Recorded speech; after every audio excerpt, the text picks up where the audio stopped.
Namassarbebhyaha Sarvesham Hardam Swagatam. Welcome you all to this Learn to Chant Sriman Narayaneeyam class. Start with the Prarthana Shlokas.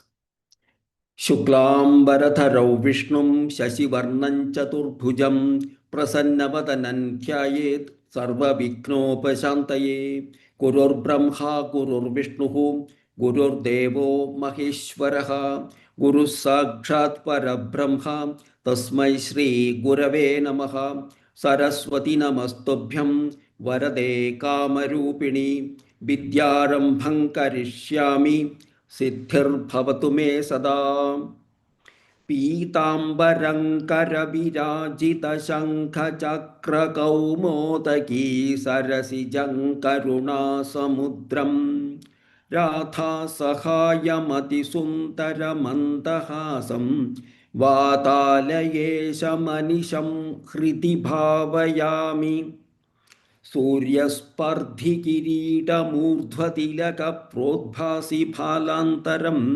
कारुण्याकुलनेत्रमार्द्रहसितोल्लासं सुनासापुटं गण्डोद्यन्मकराभकुण्डलयुगं कण्ठोज्ज्वलत्कौस्तुभं त्वद्रूपौवनमाल्यहारपटलश्रीवत्सदीप्रं भजे केयूराङ्गदकङ्कणोत्तममहारत्नाङ्गुलीयाङ्कितः श्रीमद्बाहुचतुष्कसङ्गतगदा शङ्खारिपङ्केरुहाम् काञ्चित् काञ्चन काञ्चिलाञ्चितलसत्पीताम्बरालम्बिनीम् आलम्बे विमलाम्बुजद्युतिपदां मूर्तिं तवार्तिच्छिदम् सर्वेषां पुनः स्वागतम्। अथ श्रीमन्नारायणीयं 93तमं दशकं पञ्चविंशतेर्गुरुभ्यः शिक्षणीयस्य वर्णनम्। अथ सप्तमः श्लोकः। वर्तेयत्यक्तमानः सुखमतिशिशुवन्निस्सहायश्चरेयं कन्याया एकशेषो वलय इव विभो वर्जितान्योन्यघोषः त्वच्चित्तो नावबुद्ध्यै परमिषु कृतिवक्ष्माभृतायानघोषम् गेहेष्वन्यप्रणीतेष्वहिरिव निवसान्युन्दुरोर्मन्दिरेषु वर्तेयत्यक्तमानः सुखमतिशिशुवन्निस्सहायश्चरेयं कन्याया एकशेषो वलय इव विभो वर्जितान्योन्यघोषः त्वच्चित्तो नावबुद्ध्यै परमिषु कृतिवक्ष्माभृतायानघोषम् गेहेष्वन्यप्रणीतेष्वहिरिव निवसान्युन्दुरोर्मन्दिरेषु. So we'll continue with this teachers, one to number teachers. So Ati Shishuvat, Ati Shishuvat, Ati Shishuvat, like a very small child, Tyaktamanaha, Tyaktamanaha, that is being free from the notions of honor, dishonor, or anything. Be Tyaktamanaha, free from all those things. That is a very small child. Sukham Varteya, Sukham Varteya. Let me live happily. Like a child which is free from all these aspects of honor and dishonor, let me live happily. Sukham Varteya, like a Shishu. Then He Vibho, Kanyaya Ekashisha Valayah Iva. Kanyaya Ekashesha Valayah Iva. Like the single bangle left on the maiden's hand. On the maiden's hand, a single bangle is left. So, Nissahayaha, that is Nissahayaha, that is unaccompanied. Because only one bangle is there. So there is no company there, only one bangle is there. So there is no company there. So unaccompanied. Varjita nyonya ghoshaha, without the noise of discussions with others. Discussions with others. So there are more bangles than one bangle. There will be sound will be there, but only one bangle means there is no sound. So there is, that is nisaha means free, that is unaccompanied. If a woman chareyam, that is moves around without the noise of discussions with others, she can move around without the necessity for this noise, creating noise with discussions among them, among the women. So chareyam, let me move about. Like a Ekashesha Valaya. There is only one bangle, the lady's hand. Ishukrit. Ishukrit. Ishukrit. That is the arrow maker. Shmabrudha yana ghoshaha. Shabhrudha yana ghosham. That is Iva. Shabhrudha yana ghosham Iva. Iva is here. Ishukrit, Iva is here. Shmabrudha yana ghosham. Like the commotion on the king's approach. There is an arrow maker is doing his job. Then the king is going around that place. So then there is a commotion is there. So like the commotion on the king's approach, tvachitta, tvachitta, that is with the mind absorbed in the tvachitta, param na avabuddhyehi. Param is here. Na avabuddhyehi. Na avabuddhyehi. Buddhyehi. Na avabuddhyehi. That is, may I not be aware of anything else. The arrow maker is making this thing, and the king's commotion is there. King is coming, and the Ghosham is there, but he is ever in thinking about the Lord, absorbed in thee, and he is he is not aware of anything else. Only on the Lord as well as the making the arrow. So let me be like that. Ahihiva, ahiriva. That is like a snake. Anyeshu, anyapraniteshu geheshu. Anyapraniteshu geheshu. That is in the house built by others. In the house built by others.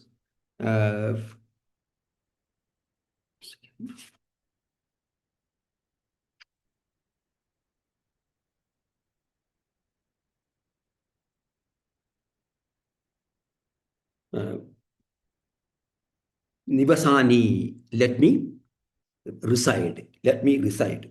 In the, that is unduroho mandireshu. Unduroho mandureshu. That is in the holes of rats. In the holes of rats. Like the snake in the holes of a rat. In the houses built by others. Nivasani, let me reside. This is the another prayer.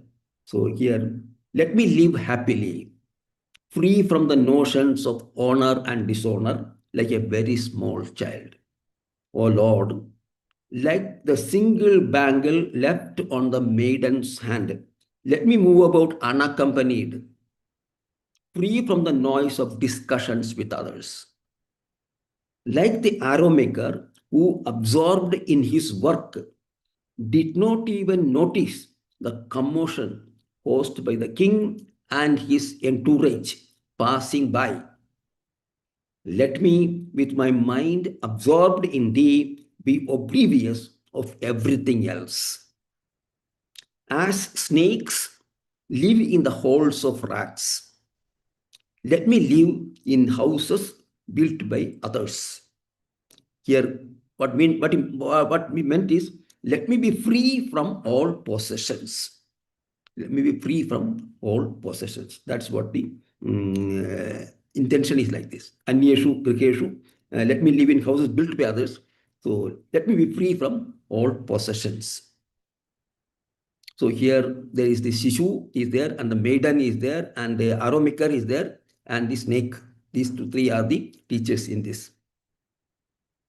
वर्तेयत्यक्तमानः सुखमतिशिशुवन्निस्सहायश्चरेयम् कन्याया एकशेषो वलय इव विभो वर्जितान्योन्यघोषः त्वच्चित्तो नावबुद्ध्यै परमिषु कृतिवक्ष्माभृतायानघोषम् केहेष्वन्यः प्रणीदेष्वहिरिव निवसान्युन्दुरोर्मन्दिरेषु.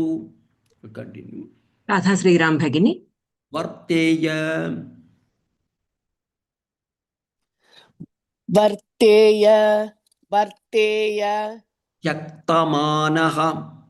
Tektamanaha, Tektamanaha, Sukhamati. Sukhamati, Sukhamati, Ishuvat. Shishuvat, Shishuvat, Nissahayascareyam. Nissahayascareyam, Nissahayascareyam, Anyaya. Kanyaya, Kanyaya, Ekasheshaha. Ekasheshaha, Ekasheshaha, Valaya iva vibho. Valaya iva vipho, Valaya iva vipho, Varjitanyonyagoshaha. Varjitan yonyaghoshah, Varjitan yonyaghoshah, Here, Varjita Anyonya Goshaha. I think it is like that. Varjita Anyonya Goshaha. So Varjita Anyonya Goshaha. Varjitan yonyaghoshah, Varjitan Varjitananyonya. Varjita Anyonya. That is Varjita Anyonya becomes Varjita Anyonya. Okay. Varjitanyonya-ghoshah. Continue. Varjitanyonya-ghoshah. Tvachittaha. Tvachittaha. Tvachittaha. Navabuddhaihi. Navabuddhaihi. Navabuddhaihi. Paramishu Krita Iva. Param. Paramishu Kritiva. Paramishu kritiva. Paramishu kritiva. Shmaprite. Shmaprite. Shmaprite. Yana Ghosham. Yana Ghosham.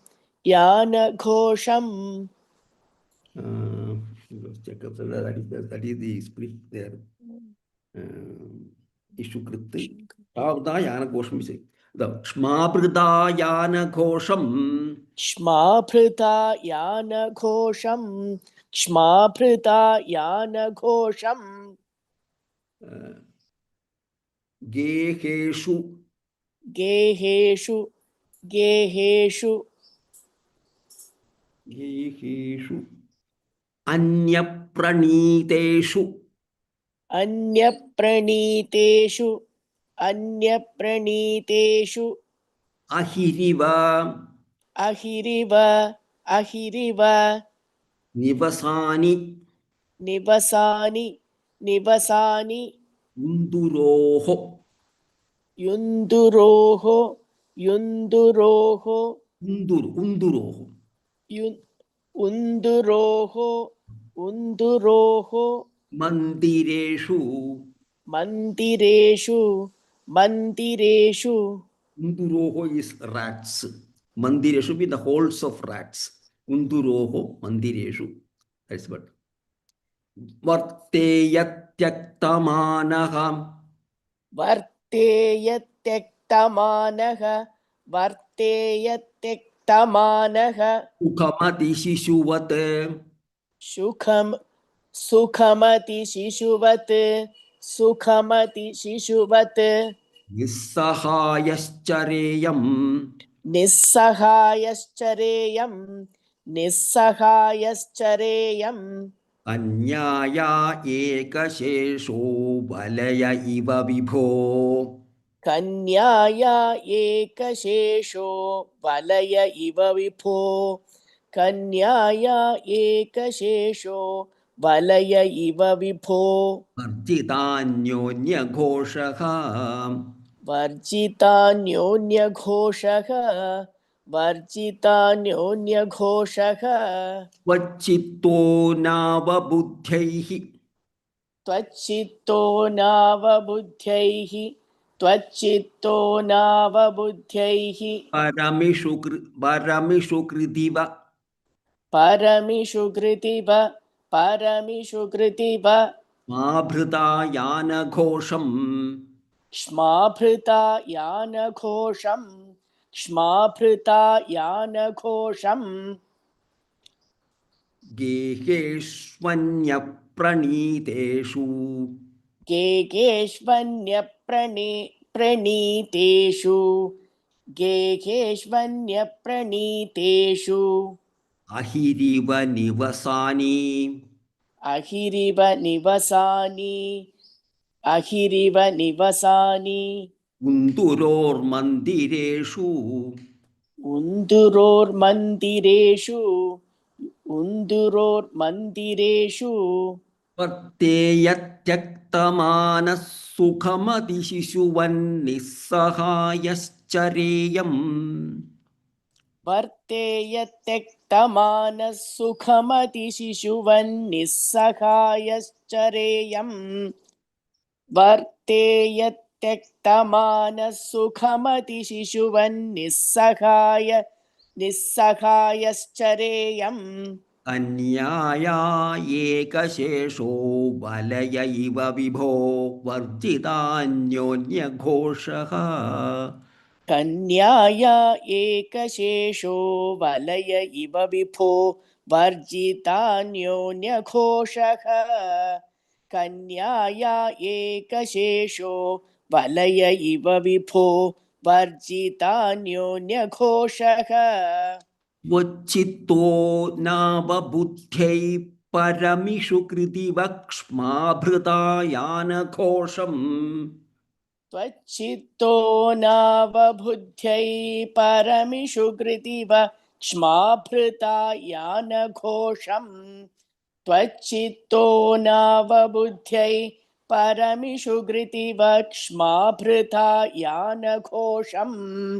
गेहेष्वन्यप्रणीतेष्वहिरिव निवसानि गेगेष्वन्यप्रणीतेष्वहिरिव निवसानि गेगे गेहेष्वन्यप्रणीतेष्वहिरिव निवसानि कुन्दुरोर्मन्दिरेषु उन्दुरोर्मन्दिरेषु उन्दुरोर्मन्दिरेषु एकेष्वन्यप्रणीतेष्वहिरिव निवसान्युन्दुरोर्मन्दिरेषु गेहे गेहेष्वन्यप्रणीतेष्वहिरिव निवसान्युन्दुरोर्मन्दिरेषु गेहेष्वन्यप्रणीतेष्वहिरिव निवसान्युन्दुरोर्मन्दिरेषु वर्तेयत्यक्तमानः सुखमतिशिशुवन्निस्सहायश्चरेयम् कन्याया एकशेषो वलय इव विभो वर्जितान्योन्यघोषः वर्तेयत्यक्तमानः सुखमतिशिशुवन् निस्सहायश्चरेयम् कन्याया एकशेषो वलय इव विभो वर्जितान्योन्यघोषः वर्तेयत्यक्तमानः सुखमतिशिशुवन्निस्सहायश्चरेयम् कन्याया एकशेषो वलय इव विभो वर्जितान्योन्यघोषः त्वच्चित्तो नावबुद्ध्यै परमिषु कृतिवक्ष्माभृतायानघोषम् गेहेष्वन्यप्रणीतेष्वहिरिव निवसान्युन्दुरोर्मन्दिरेषु त्वच्चित्तो नावबुद्ध्यै परमिषु कृतिव क्ष्माभृता यानघोषम् गेगेष्वन्यप्रणीतेष्वहिरिव निवसान् युन्दुरोर्मन्दिरेषु त्वच्चित्तो नावबुद्ध्यै परमिषु कृतिवक्ष्माभृता यानघोषं गेगेष्वन्यप्रणीतेष्वहिरिव निवसान्युन्दुरोर्मन्दिरेषु वर्तेयत्यक्तमानः सुखमतिशिशुवन्निस्सहायश्चरेयम् कन्याया एकशेषो वलय इव विभो वर्जितान्योन्यघोषः त्वच्चित्तो नावबुद्ध्यै परमिषु कृतिवक्ष्माभृता यानघोषम् गेगेष्वन्यप्रणीतेष्वहिरिव निवसान्युन्दुरोर्मन्दिरेषु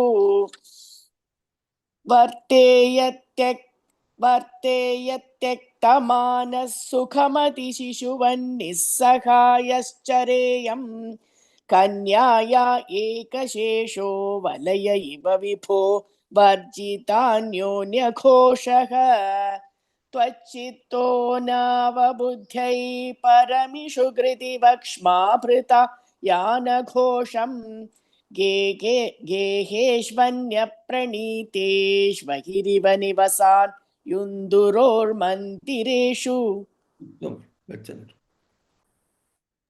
सूर्यकुमारी भगिनी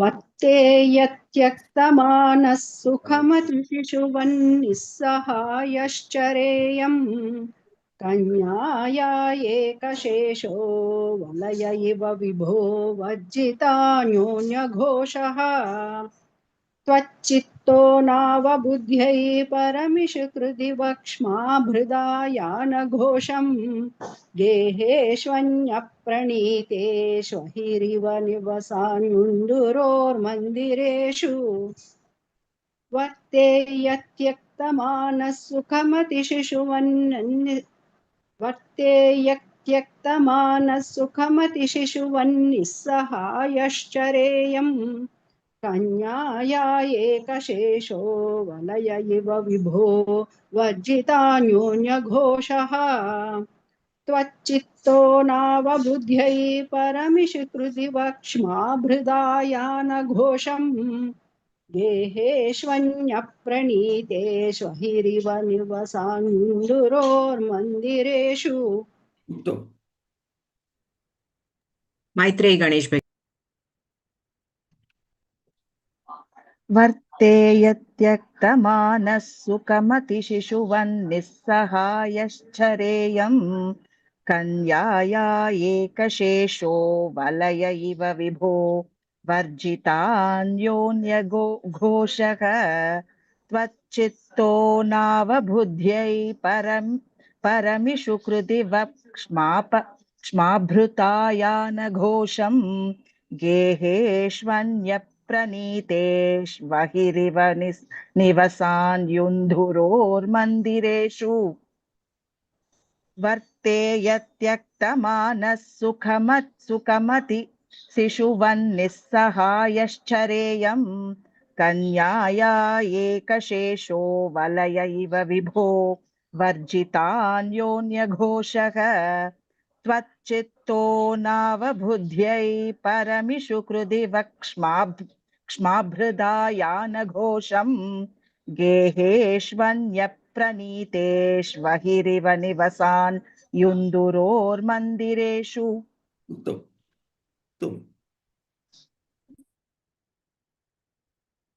रेवती बालसुब्रह्मण्यन भगिनी वर्तेयत्यक्तमानः सुखमतिशिशुवन्निस्सहायश्चरेयम्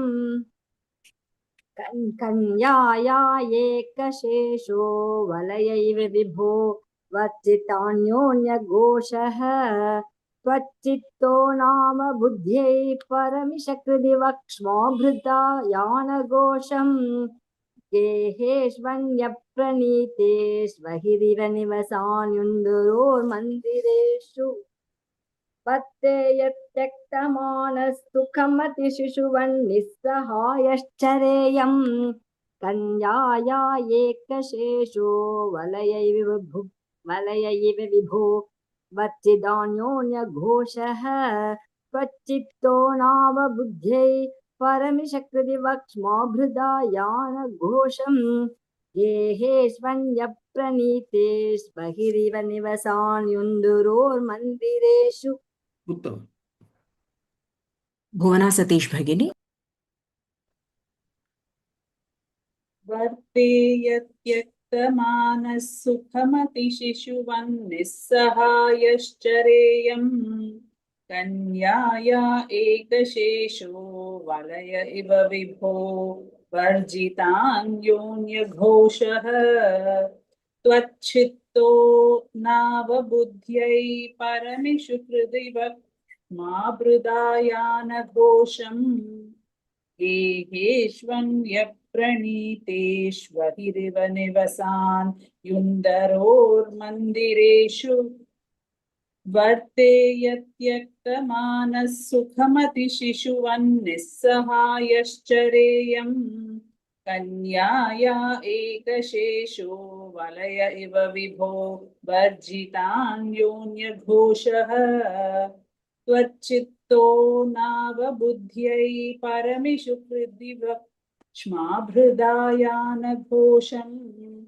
गेहेष्वन्यप्रणीतेष्वहिरिव निवसान् युन्दुरोर्मन्दिरेषु उत्तमम्. उत्तमम्.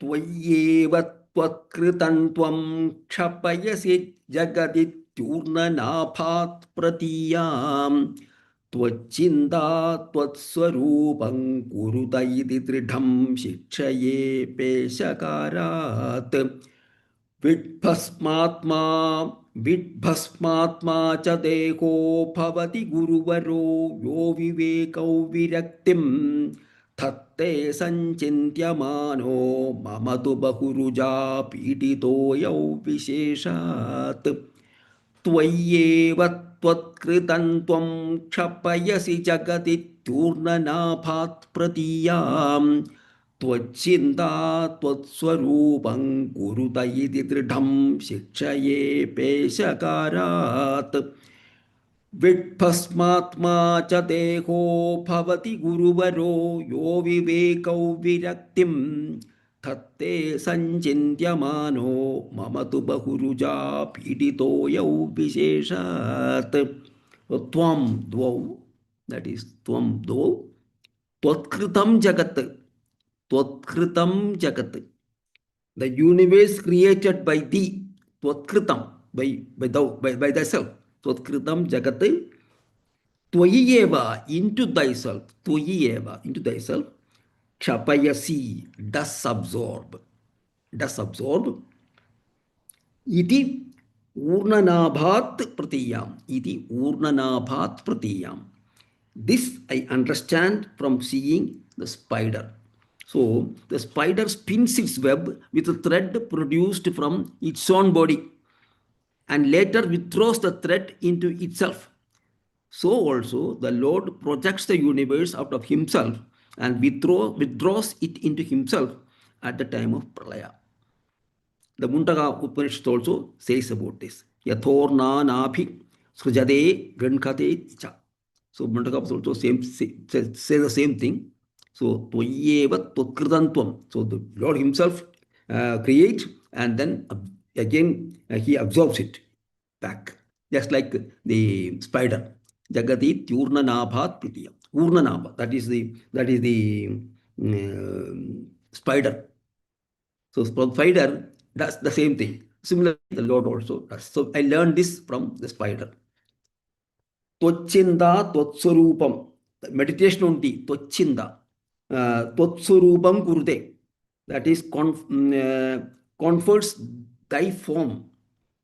That is iti Pesakara Dridham Shikshaye. This I learned clearly from the beetle. So the beetle brings a worm and keeps it in its hole and keeps on tapping the outer wall of the hole. The worm, in mortal fear, always thinks of the beetle and ultimately becomes the beetle itself. So also the devotee by constant meditation on the Lord acquires his form.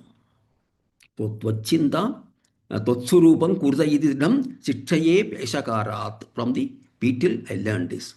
Then Vid Basmatma Cha Dehaha. That is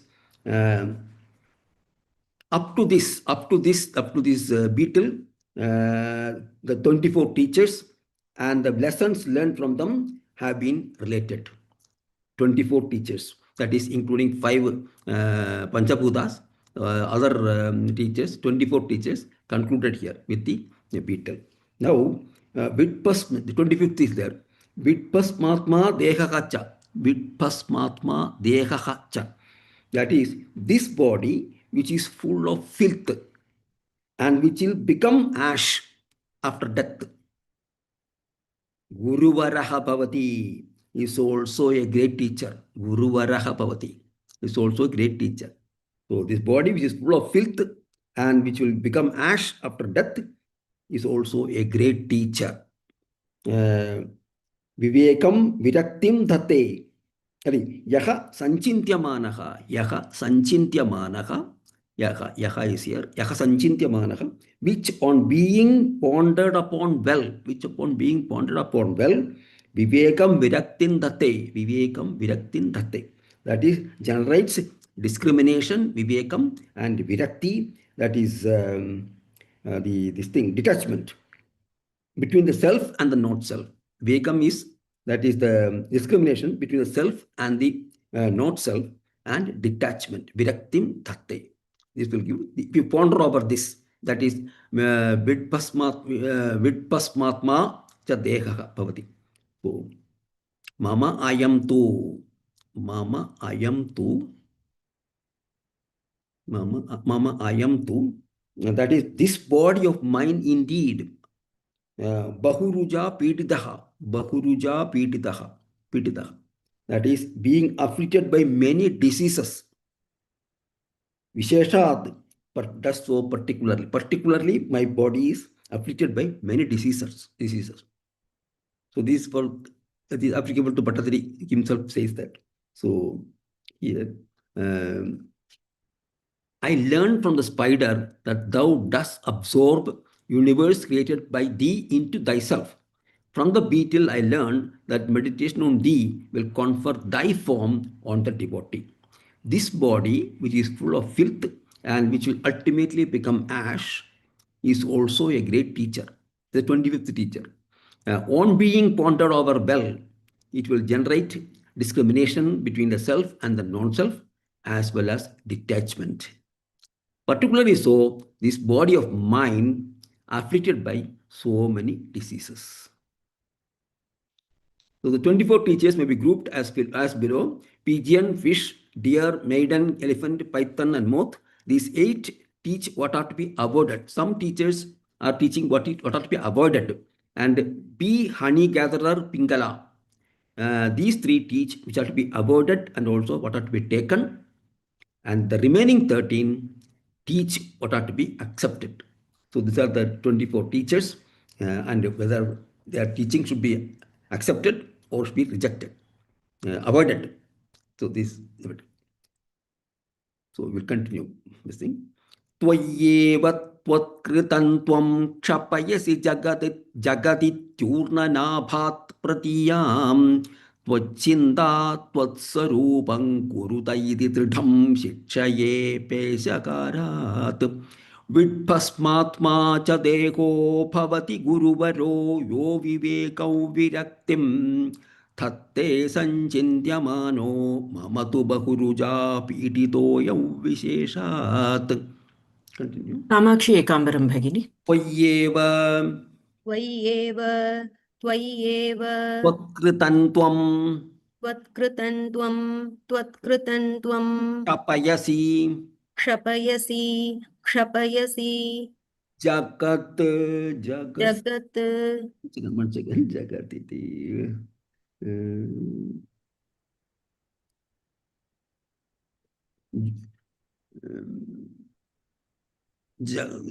jagatiti जगदिति जगदिति urnanabhat ऊर्णनाभात् पूर्णनाभात् प्रतीयां प्रतीयां मच्छिन्दा त्वच्चिन्ता त्वत्स्वरूपं स्वरूपं